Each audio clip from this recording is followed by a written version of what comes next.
So what is the recipe for change? Is it hype?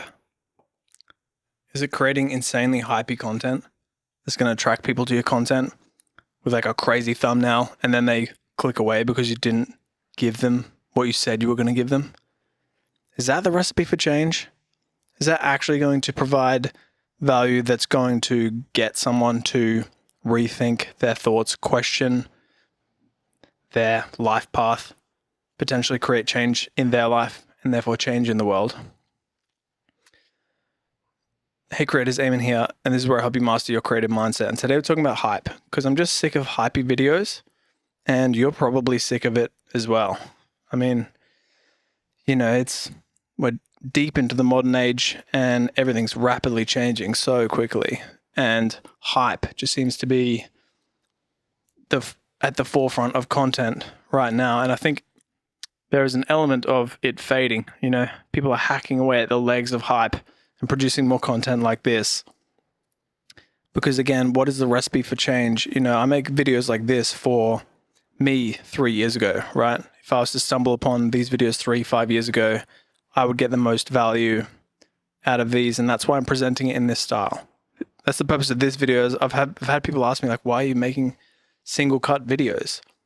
Because I believe that a video essay where you can have a conversation, chat about a particular topic, discuss some of your thoughts on that topic and provide value in that way, in a slower way, not in like a real hypey, crazy edity way.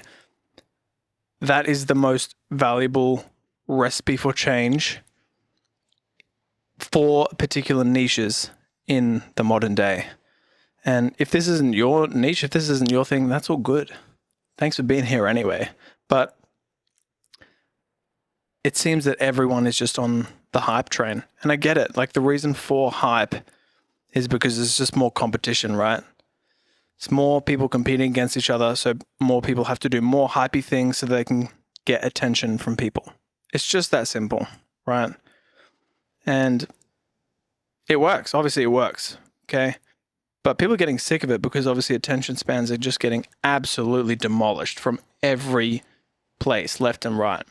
Like, oh my God, I wake up in the morning and the amount of notifications that I have from companies about just like, I'm subscribed to 300, 500, 1,000 different people that have just scraped my email and then decided to send me things. And linking it back to hype, it's just like people just do things without your permission. And this is just another lever of attention. And there's 1,000 of these happening at all different times. And surely, like, tell me what you think. Like, it's stressful. It adds unnecessary stress into your life.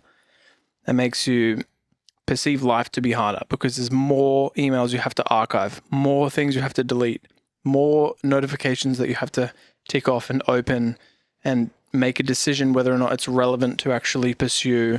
And there's thousands of them on the day-to-day. And this is, again, why hypey videos are just going the opposite of them, because it just doesn't resonate with me anymore. Does it resonate with you? Like, because of the state of the modern world and how much everything and everyone, like, I just went and voted this morning, right? It's just a local council vote, and I roll down and I make a point not to make eye contact with anyone because there's like 40 or 50 people with all different colored signs, like yelling and screaming and handing you a brochure and flipping signs at you. And I'm just walking into the place so that I can write a number and vote and get out of there, right? But that's a really good analogy for the modern world. And you got to be me when I'm walking in to vote, in terms of like, just ignore everyone because it's everyone trying to steal your attention. That's everyone having an agenda for your time and attention, but you have your own agenda for your time and attention. And that's essentially what I did this morning. I'm not a hero. I just don't have time don't have the capacity. And that's the other thing, like, we're running out of the capacity to actually even engage with so many things because of how brutal the wall of attention is, So all these people that have made eye contact, are you voting? Do you need that? Have you decided? I just did not make any contact with them moving forward, like just walking forward, walking into the place where I needed to vote. And that, it just almost has to be an attitude in the modern world because of how aggressive everyone is trying to get your attention. And that, again, bringing it back to this kind of video, I believe it is, I don't know what the analogy is, but it's like a, the lamb in a field of cows or something like that. Sure there's an analogy like that. Anyway, it's the spot on the cow that doesn't have spot. I'm going to start with the analogy. Look, this kind of content is more necessary now, is what I'm saying, because everything else is so hypey and attention grabby. They'll do everything they can, editing, over editing, cutting out every breath between every, I'm glad that era is over. That was 10 years ago, the era of like cutting out every single breath and every gap between each word. Oh my gosh, it was like new and fresh 10 years ago. But a few years after that, it became very exhausting. And now I believe everyone's exhausted. Like, are you exhausted? Just everything is so hypey. And that's like, even if it's not hypey, it just feels hypey just because of how much competition there is trying to grab your attention. And again, like, I'm trying to slow my content consumption down. It's very difficult in the world of TikTok because you even perceive it to be hypey just because of the rate at which you consume new pieces of content, right? It's inhumane. It's crazy. And our brains ain't built for that. We're not ready for that yet, And that's why it's like slowing it down, having a video essay. We're chilling on the hammock, if you didn't notice, by the way. Got a twilight shoot this evening, and just finished a couple of shoots, and we're chilling on the hammock having this discussion because that's what we do, because we're friends, And that's the other element to this, is that there's an element of connection, right? And that's also what you get out of slower videos like this, is like you actually get to connect with a human being and slow it down. And again, to reframe it, like if I was making this content for me 3 to 5 years ago, for example, I maybe wouldn't have been ready for less hypey videos, for example. But anyway, that's neither here nor there, as they say. But let's say I was ready for this style of content.